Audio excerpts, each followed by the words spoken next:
नाजरीन आदाब, ATR news channel में आप सभी का इस्तकबाल है। आइए डालते हैं आज की अहम खबर पर एक नज़र। ऐसे ही अहम और खास खबरों के लिए ATR न्यूज़ को लाइक करें, सब्सक्राइब करें, शेयर भी जरूर करें। दीदी जिंदाबाद। बहुत लेट कार्यक्रम हो गया है। आप जिनका इंतजार कर रहे थे, हम आप लोगों से क्षमा मांगते हुए हम सिर्फ दीदी से आशीर्वाद ले रहे हैं। समय नहीं है, इसलिए हम श्री पप्पू यादव जी सांसद से आग्रह करते हैं कि वह 2 मिनट में अपनी बातों को समाप्त करें।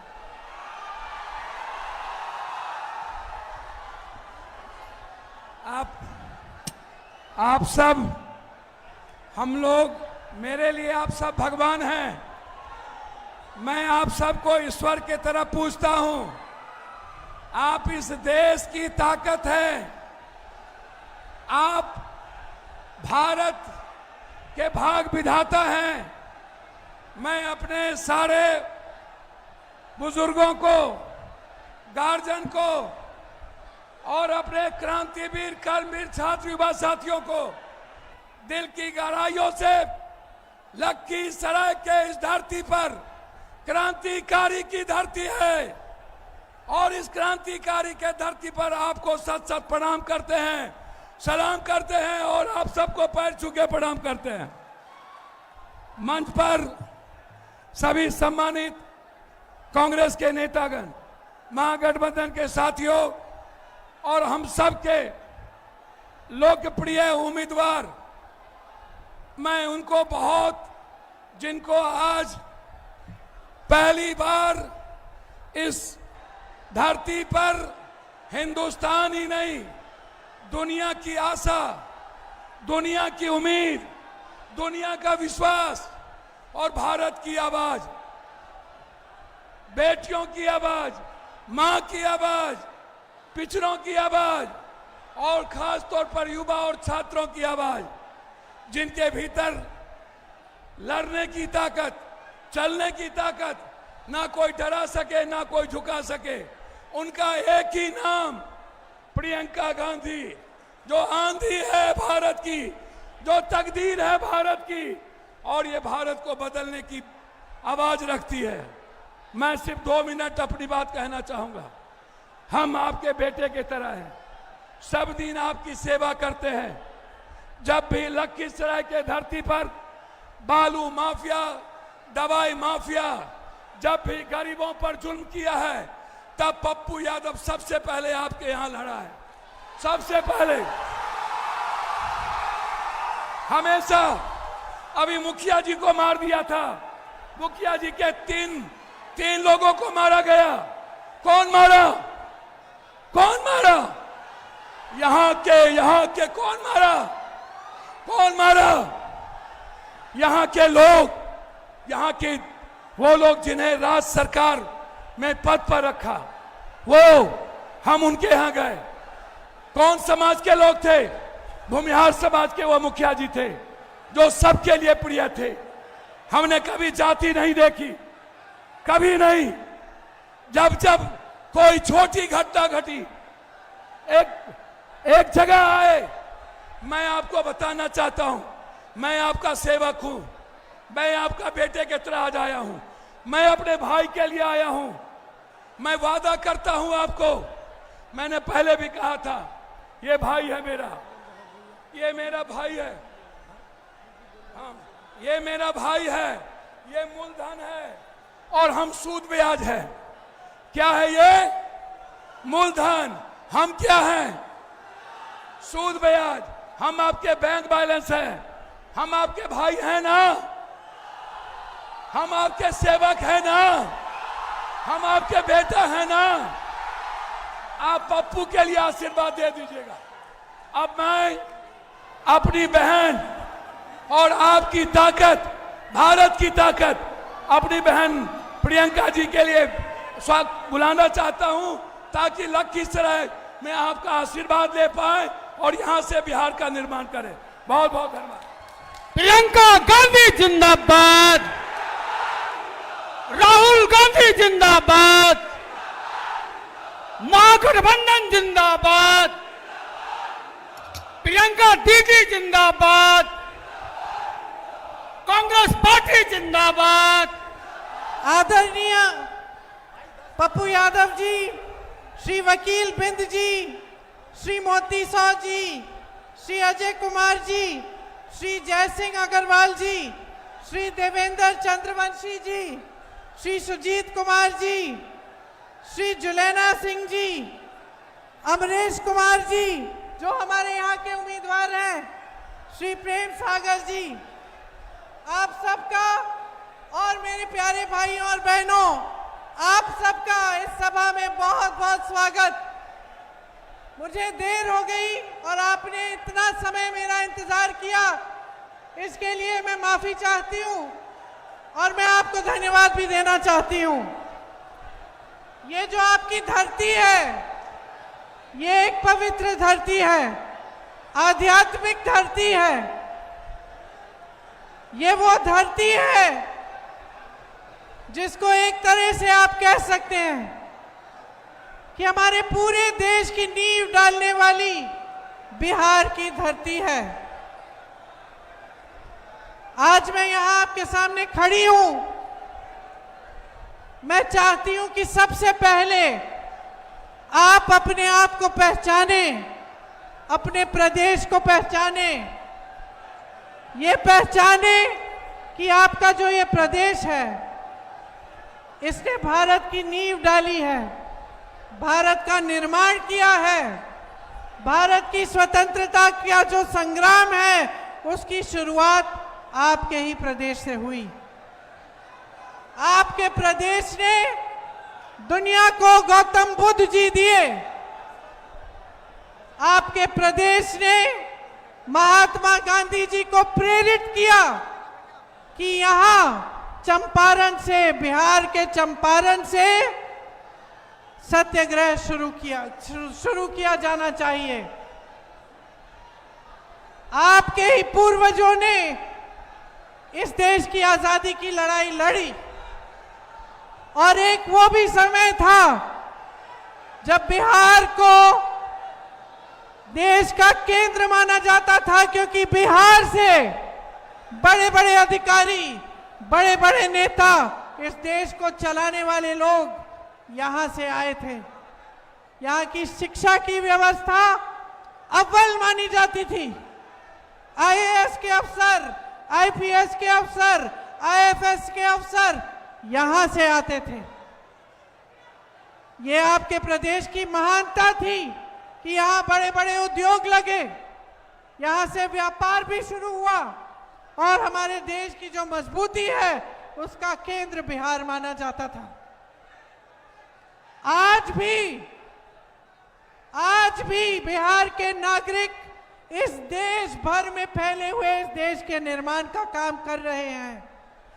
केरल से लेके कन्याकुमारी से लेके कश्मीर तक जहां जहां जाएंगे वहां पे आपको बिहार के नागरिक मिलेंगे। लेकिन आज आपके प्रदेश की परिस्थिति एकदम बदल गई है। आज आपकी ये परिस्थिति है कि देश के सबसे ज्यादा नौजवान यहां बिहार में हैं, लेकिन सबसे ज्यादा बेरोजगार भी बिहार में हैं। सारे नौजवान शिक्षित हैं। गरीब से गरीब परिवार का नौजवान हो, उसके माँ बाप ने संघर्ष करके किसी न किसी तरह उस बच्चे को पढ़ाया है, लिखाया है, लेकिन आज वो बेरोजगार है। आज आपके प्रदेश की परिस्थिति ये है कि शिक्षा की संस्थानें नई नई बन नहीं रही हैं, कि शिक्षा की व्यवस्था ठप है। आगे बच्चा अपने भविष्य को नहीं देख सकता। जहां वो पेपर देता है नौकरी के लिए, एग्जाम देता है, परीक्षा देता है, पेपर लीक हो जाता है, घोटाले होते हैं। और उन घोटालों में नेता शामिल होते हैं। आज आपकी परिस्थिति ये है कि जहां आपके लहलहाते खेत होते थे, खेतों से किसान कमा पाते थे, आज किसान और खेती से कमा नहीं पा रहा है। दिन रात कड़ी मेहनत करता है, धूप में खून पसीना बहाता है, फिर भी उसकी कमाई नहीं होती, क्योंकि आज खेती का हर सामान महंगा हो चुका है। आपके उपज का दाम नहीं मिलता, आपको जो न्यूनतम समर्थन मूल्य है वो भी नहीं मिलता, खाद नहीं मिलती, सुविधा नहीं मिलती, बिजली नहीं मिलती, आप कमा नहीं सकते खेती से। आज बिहार की ये परिस्थिति है कि छोटे उद्योग जो एक समय में इस देश की रीढ़ की हड्डी थी, आज वो भी ठप हो गए हैं। कोई कोशिश करता है कि अपना छोटा सा बिजनेस बनाएगा, छोटी सी फैक्ट्री लगाएगा या छोटे दुकानदार हों, सब संकट में है, सब संघर्ष कर रहे हैं। जब बेटियों को पढ़ाने का समय आता है पीछे हटने लगते हैं, जब बच्चों को पाठशाला भेजना होता है डर लगता है, घबराहट होती है, जब मौसम खराब होता है घबराहट होती है कि घर में कुछ अगर पानी आने लग गया, मरम्मत करनी है तो कहां से करेंगे। जब कोई बीमार पड़ जाता है तो घबराहट होती है, डर लगता है कि इलाज कैसे कराएंगे, पैसे नहीं है, अस्पताल ले जाना है तो प्राइवेट में ले जाना पड़ेगा, प्राइवेट में बहुत पैसे लगेंगे, सरकार की तरफ से कोई सहायता नहीं है। मेरी बहन अपराध से जूझ रही है यहां, इनको डर लगता है कि घर के बाहर अगर जाना है, शाम को नहीं निकलता कोई, घर में रहना पड़ता है। अपराध बढ़ रहा है, महिलाओं के खिलाफ, बच्चों के खिलाफ, अल्पसंख्यकों के खिलाफ, पिछड़ी जातियों के खिलाफ, अति पिछड़ी जातियों के खिलाफ और दलितों के खिलाफ 3 गुना बढ़ चुका है, कोई रोक नहीं है। यहां आपके एक क्षेत्र में बालू की माफिया हावी है, और बालू की माफिया से कौन मिला हुआ है आप बताओ, आप बताओ।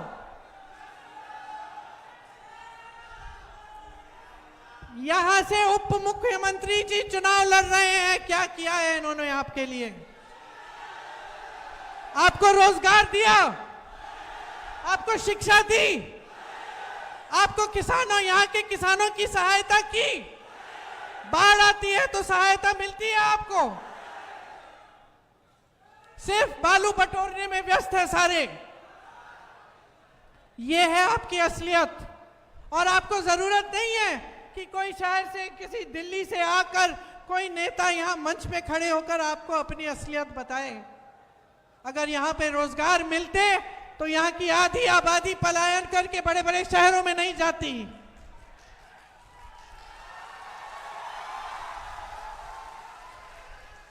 जहां जहां मैं जाती हूं दिल्ली में, अगर कोई मजदूरी का काम है या कोई और काम मैं देखती हूं कौन कर रहा है, और जब मुझे दिखता है कि अच्छा काम हो रहा है, मैं पूछती हूं कहां के हो भाई, जवाब क्या मिलता है आप बताओ। आप बिहारी हो, आपको गर्व होना चाहिए आप पे, अपने आप पे। इस देश में जहां भी काम हो रहा है आप कर रहे हैं, और फिर भी आपका सम्मान नहीं है, और फिर भी आपके प्रति जो भावना है आपकी अपनी सरकार की और केंद्र की सरकार की, वो एकदम गलत भावना है। आपको आगे बढ़ाने के बजाय आपको पीछे ढकेल दिया, आपसे लेने का काम हो रहा है। आपकी जमीनें 1 रुपए के दाम में प्रधानमंत्री जी के बड़े बड़े उद्योगपति मित्रों को मिल रही है। आपको जमीन दी,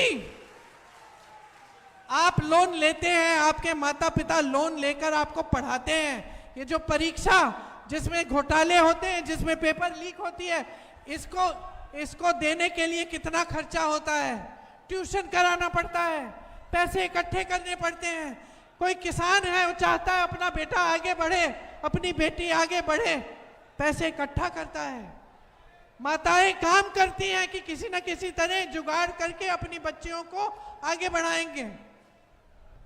लोन लेते हैं, बच्ची की शादी करनी पड़ती है तो आपको लोन लेना पड़ता है, ब्याज देना पड़ता है, और ब्याज देते देते जीवन भर आप देते रहेंगे। आपके लोन माफ करने वाला कोई नहीं है। और ये बड़े बड़े उद्योगपति अडानी जी, अंबानी जी, मोदी जी के बड़े अच्छे मित्र हैं। इनके हजारों लाख करोड़ रुपए के लोन माफ किए हैं, लेकिन आपके लिए पैसे नहीं हैं। जितने बड़े बड़े उद्योग होते थे जिससे आप लोगों को नौकरियां मिलती थी, जिन नौकरियों के लिए सब तड़पते थे कि हमें सरकारी नौकरी चाहिए ताकि हमें पेंशन मिले, सबसे पहले तो पेंशन रद्द कर दिया पुराना। उसके बाद निजीकरण द्वारा, ठेकेदारी द्वारा आपकी सारी नौकरियां खत्म हो रही हैं। सब ठेके पे है आज। और कमा कौन रहा है? आप खुद कह रहे हो। यहां खड़े हैं नौजवान, खड़े हैं नौजवान। अग्निवीर से बताओ किसका फायदा हो रहा है? सेना का फायदा नहीं हो रहा है, देश का फायदा नहीं हो रहा है, देश का फायदा नहीं हो रहा है, सेना का फायदा नहीं हो रहा है, नौजवानों का फायदा नहीं हो रहा है, तो किसका फायदा हो रहा है? क्यों बनाई ये स्कीम? ये जो सरकारें हैं ये सिर्फ और सिर्फ बड़े उद्योगपतियों के फायदे के लिए चल रही हैं, बस, और कुछ नहीं है। इनको कुछ दिखता ही नहीं है। मोदी जी जब पूछो कहीं किसी देश में भ्रमण कर रहे हैं या फिर अपने अपमानों की गिनती गिना रहे हैं कि हमें मुझे इसने अपमानित किया, उसने मुझे गाली दी, ऐसा कहा वैसा कहा। अरे भैया रोना बंद कीजिए, आप प्रधानमंत्री हैं, इस देश के प्रधानमंत्री हैं। देश रो रहा है, नौजवान रो रहे हैं, नौकरी मांग रहे हैं, रोजगार मांग रहे हैं, शिक्षा मांग रहे हैं, किसान मदद मांग रहे हैं, और आप अपना रोना धोना कर रहे हैं। और ताज्जुब की बात है, ताज्जुब की बात है मेरे भाइयों और बहनों, कि जैसे आपकी सुनवाई नहीं है आज के दिन, वैसे आपके जो मुख्यमंत्री हैं उनकी भी सुनवाई नहीं है। आज जो मुख्यमंत्री जी हैं उनकी केंद्र में कोई सुनवाई नहीं है। सरकार चल रही है, सिंगल इंजन से चल रही है, कोई डबल इंजन नहीं है, और ये सिंगल इंजन मोदी जी चला रहे हैं।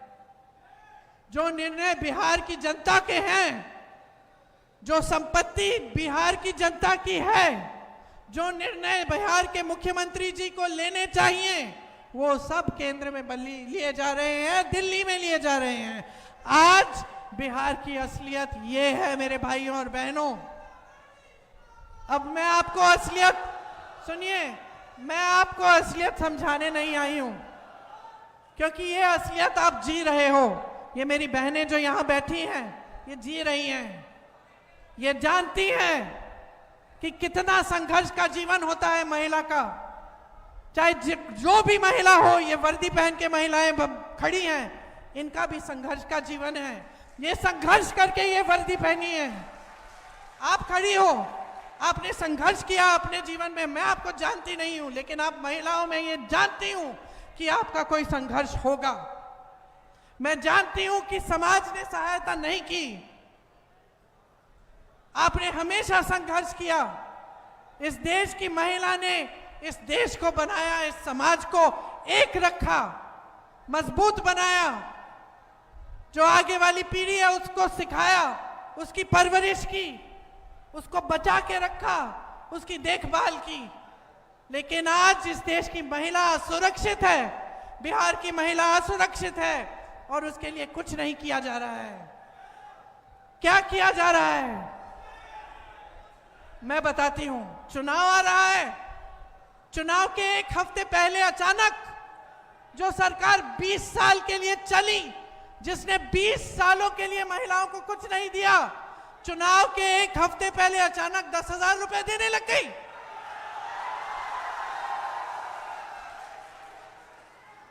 समझे नहीं है ये? क्योंकि महिलाएं जो है ना बहुत समझदार होती है बहन, होती है कि नहीं? बहुत समझदार होती हैं। सबसे ज्यादा विवेक महिलाओं में है। जानती हैं कि 20 सालों से कुछ नहीं किया। मैं तो 20 सालों से संघर्ष कर रही हूं। आज चुनाव आ रहा है तो मुझे 10,000 रुपए दे रही हो, दे रहे हैं। महिला समझती है कि ये क्या है, ये राजनीतिक घूस है और कुछ नहीं है। चुनाव के बाद आपको 10,000 रुपए मिलेंगे या नहीं, इसका कोई भरोसा नहीं है। इसीलिए मेरी बहनों, ले लो ये 10,000, जो भी दे रहे ले लो, लेकिन इनको अपना वोट मत दो। और वही बात मैं आपको कह रही हूं, इस देश के नौजवान यहां मेरे सामने खड़े हैं, बिहार के नौजवान जिन्होंने इस देश को बनाया, जो आज बेरोजगार हैं। आपको 20 सालों में रोजगार नहीं मिला, इनकी बातों में मत पड़ो, अब नहीं मिलने वाला। अब अगर रोजगार मिलने वाला है तो महागठबंधन की सरकार से मिलेगा। अगर आपको कोई भी सुविधा सहायता मिलने वाली है बिहार के किसानों को, बिहार के नौजवानों को, बिहार की महिलाओं को, तो महागठबंधन की सरकार से